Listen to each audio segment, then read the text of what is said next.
Pakistan stock data channel में खुशामदीद। उम्मीद है आप सब खैरियत से होंगे। अगर आप फाइनेंस की जानकारी हासिल करना चाहते हैं और फाइनेंशियल स्टेटमेंट्स को समझना चाहते हैं तो हमारे चैनल की प्लेलिस्ट में कोर्स कर सकते हैं finance for non finance person. कुछ अर्से पहले हमने शुगर सेक्टर पे एक वीडियो बनाई थी कि क्योंकि शुगर की प्राइस इतनी बढ़ गई है तो हमें लग रहा था कि शुगर सेक्टर आने वाले क्वार्टर में और हो सकता है अगले साल में भी अच्छा परफॉर्म करे, और उसमें से हमने 3 कंपनीज को शॉर्टलिस्ट किया था।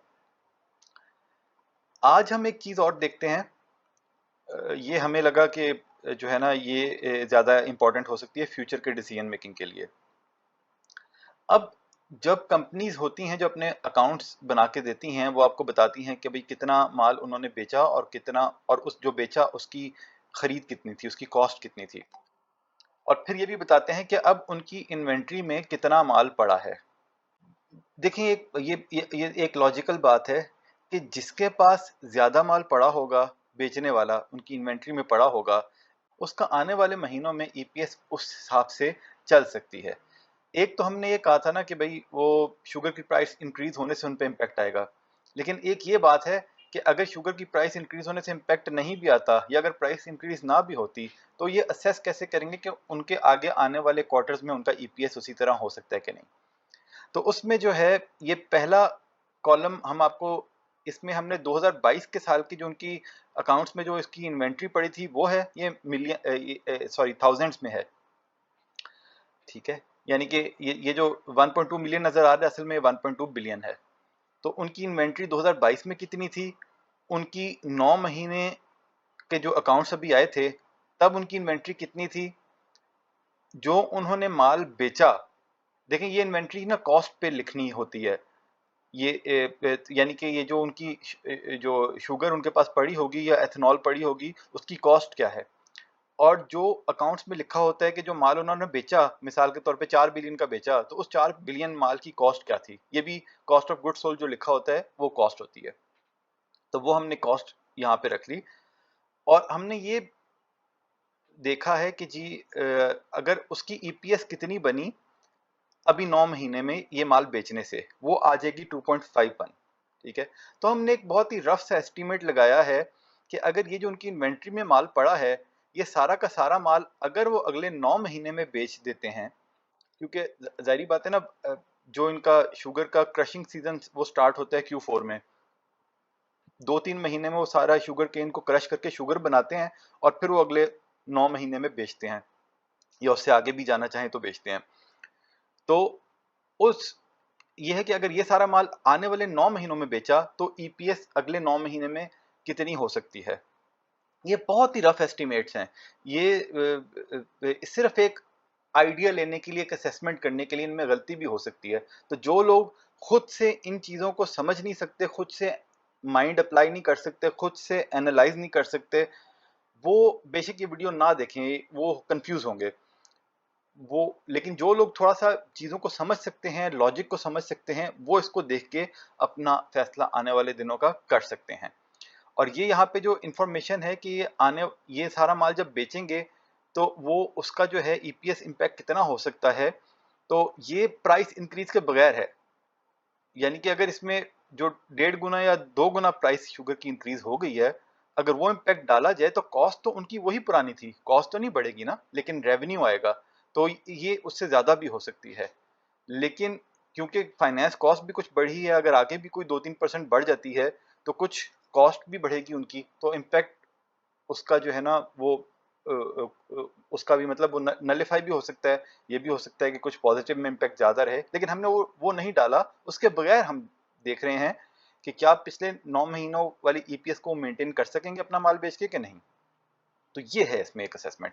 और जिन कंपनीज के नाम के आगे हमने एक्स लिखा हुआ है तो उनका ईपीएस ही कोई खास नहीं होगा, या उनकी इन्वेंट्री बहुत लो होगी, इसलिए हमने उनको कंसिडर नहीं किया। तो है जी, अब आदम शुगर, पहला पॉइंट कि जो है उनका इन्वेंट्री बढ़ी है पहले से। तो शुगर ऐसा आइटम है कि वो ये नहीं हम कह सकते कि भी माल बिक नहीं रहा। तो ये अगर बढ़ा है तो उनको फायदा होगा, ये सारा माल बिक ही जाएगा, 9 महीने में नहीं तो 12 महीने में बिक जाएगा, 15 महीने में बिक जाएगा, लेकिन बिक जाएगा। अभी तक इन्होंने जो 9 महीनों में बेचा वो 2.6 बिलियन है। 3.7 यानी कि जो बेचा 9 महीने में उससे ज्यादा की इन्वेंट्री पड़ी है। तो उस हिसाब से आगे आने वाले 9 महीनों में इसकी ईपीएस इतनी ही हो सकती है। वो हम पहले भी बात कर चुके हैं कि इसकी ईपीएस जो आई हुई है उसके मुताबिक इसकी प्राइस ज़्यादा है या कम है, तो उस पर हम दोबारा नहीं जाते, लेकिन इसकी ईपीएस मेंटेन हो सकती है। अब अलनूर शुगर्स का देखा है, उसका भी इन्वेंट्री 9 महीने की जो अभी उनके पास पड़ी है वो पिछले साल से ज़्यादा है।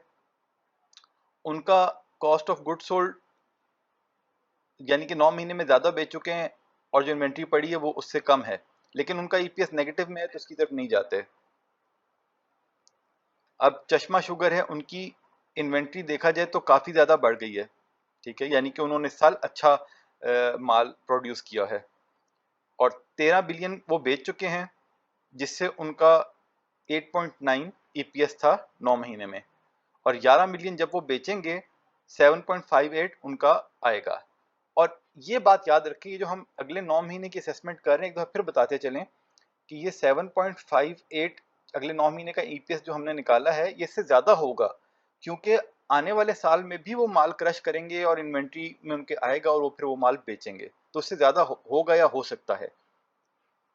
तो ये कहने का मकसद ये है कि ये जो ईपीएस का इम्पैक्ट है ये सिर्फ उनकी इन्वेंट्री को लेके है, कि अगर वो एक मतलब मिसाल के तौर पे ऐसा होगा नहीं, लेकिन अगर आज कंपनी बंद हो जाती है तो अगले 9 महीने में वो अपना माल बेच के कितना ईपीएस कमा सकते हैं, इजाफी ईपीएस। अच्छा जी, फरहान शुगर है, इन्वेंट्री इसकी भी ज़्यादा हुई, इसका मतलब ये है कि सब के पास जो है प्रोडक्शन वो थोड़ी बेहतर रही 2023 में, और कॉस्ट ऑफ गुड्स सोल्ड यानी कि वो ज़्यादा माल बेच चुके हैं, जितना बेच चुके हैं 9 महीने में उससे थोड़ा कम है उनकी इन्वेंट्री में, 27 रुपये का ईपीएस कमा चुके हैं और अगले 9 महीने में सिर्फ इन्वेंट्री से वो 17 रुपये कमा सकते हैं। जेडीडब्ल्यू शुगर, इनकी भी 22 से ज़्यादा हुई इन्वेंट्री, लेकिन ज़्यादा माल बेच चुके हैं और कुछ उसका आधा इन्वेंट्री में पड़ा है, तो अगले 9 महीने में 13 उनका इजाफी ईपीएस कमा सकते हैं। लेकिन वही बात दोबारा नहीं करेंगे, लेकिन सिर्फ इस शेयर में बताते हैं कि इस शेयर की वैल्यू बहुत ऊपर है। अब जौहराबाद की बात करें, 23 की इन्वेंट्री ज़्यादा हुई, जितना बेच चुके हैं उससे थोड़ा माल पड़ा है और उससे 1.95 का ईपीएस कमा सकते हैं अगले 9 महीने में कम अज़ कम। खैरपुर शुगर, इसकी भी इन्वेंट्री बढ़ी, ज़्यादा माल बेच चुके हैं 9 महीने में और 2.51 का ईपीएस इस अमाउंट से कमा सकते हैं। मीरपुर खास, ये हो गया जी, इसकी भी बड़ी इन्वेंट्री, ज़्यादा माल बेच चुके हैं और 3.78 कमा सकते। इसमें असल में 3.78 इसलिए हमने लिखा, आप सोच रहे होंगे 4 बिलियन जो है वो 13 रुपये का ईपीएस है, तो 3.5 बिलियन 3.78 कैसे हो गया?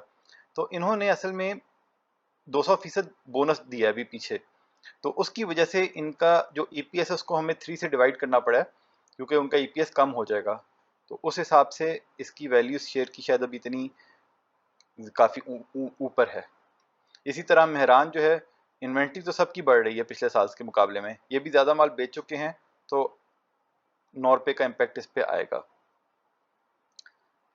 इनकी अगेन इनकी जो है ईपीएस कितनी रही पिछले 4 साल में और पे आउट कितना रहा, उसके लिए आप अगर आपने नहीं देखी तो इसकी पार्ट 1 जो है वो देख लें, इसका पिछली वीडियो। नून शुगर में इनकी भी इन्वेंट्री ज़्यादा रही, तकरीबन जितना माल बेचा उतनी इन्वेंट्री में पड़ा है, तो 11 रुपये की ईपीएस इस इन्वेंट्री की बेसिस पे अगले आने वाले 9 महीने में हो सकती है।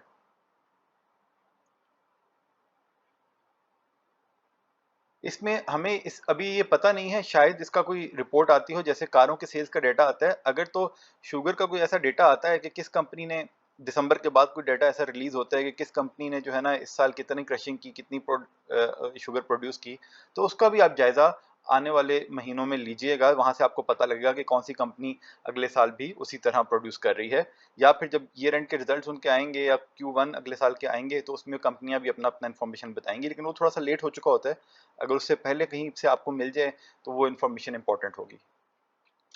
सिंदाबाद शुगर, इसने भी इन्वेंट्री बढ़ी, तकरीबन उतना ही माल बेच चुके हैं, तो इसका भी इम्पैक्ट आएगा। शाहताज शुगर, इन सब का भी माल ज़्यादा ये बेच चुके हैं, थोड़ा इन्वेंट्री में पड़ा है और उसका इम्पैक्ट 5.54 आ सकता है। अच्छा जी, तारिक कॉरपोरेशन, ये भी ज़्यादा माल बेच चुके हैं, इन्वेंट्री इसकी बढ़ चुकी है, 2.31 इसका ईपीएस का इम्पैक्ट है। थल इंडस्ट्रीज, ये भी ज़्यादा माल 9 महीने में बेचा, उसके मुकाबले में इन्वेंट्री कम पड़ी है। 70 रुपये का ईपीएस वहाँ से हो सकता है, लेकिन ये बहुत ही फारिग डिविडेंड देते हैं, इसलिए हमें तो बिल्कुल इंटरेस्ट नहीं है इसमें। उसके बाद है जी टांडलियाँ वाला, ये भी ज़्यादा माल बेच चुके हैं और जो रह गया उससे 3-4 रुपये की ईपीएस कमा सकते हैं। अगर आप नावल पढ़ने के शौकीन हैं तो हमारा नावल लोग क्या कहेंगे सईद बुक से खरीद सकते हैं। अब जो हमारे 3 सिलेक्टेड शेयर्स थे शुगर सेक्टर के, उसमें एक था अल अब्बास शुगर मिल्स। तो इसका देखें, इसकी इन्वेंट्री जो है पिछले साल की इन्वेंट्री से डबल हुई। यानी कि आप ये समझ लें कि इन्होंने ये जो माल बेचा 6 बिलियन का, उसमें 3 बिलियन तो पिछले साल वाला बेचा और 3 बिलियन इस साल का बेचा, और फिर 6 बिलियन 6.7 बिलियन अभी भी इन्वेंट्री में पड़ा है। तो इसका मतलब ये है कि ये अगले 9 महीने में इनकी इस माल से 170 की ईपीएस हो सकती है, और इतनी अच्छी कंपनी है तो ऐसा तो हो नहीं सकता कि अगले साल ये प्रोड्यूस ना करें। तो ये इनकी ईपीएस भी काफ़ी ऊपर जा सकती है आने वाले साल में। लेकिन इस शेयर की वैल्यू काफ़ी हाई है बहरहाल, फिर भी अच्छा है, और डिविडेंड भी 50-60 रुपये का देते हैं। अच्छा, अब ये हबीब शुगर मिल्स है, इनका देखें तो इनकी इन्वेंट्री जो है ये 10 बिलियन बेच चुके हैं, 8 बिलियन इनका अभी भी पड़ा है। इन्वेंट्री पिछले साल से काफ़ी ज़्यादा हुई, और ये आने वाले वक्तों में सिर्फ पुराने माल से 7 रुपये की ईपीएस इनकी हो सकती है, यानी कि अगले साल में इनकी ईपीएस बढ़ सकती है 9 रुपये के मुकाबले में, और ये भी अच्छा डिविडेंड देते हैं।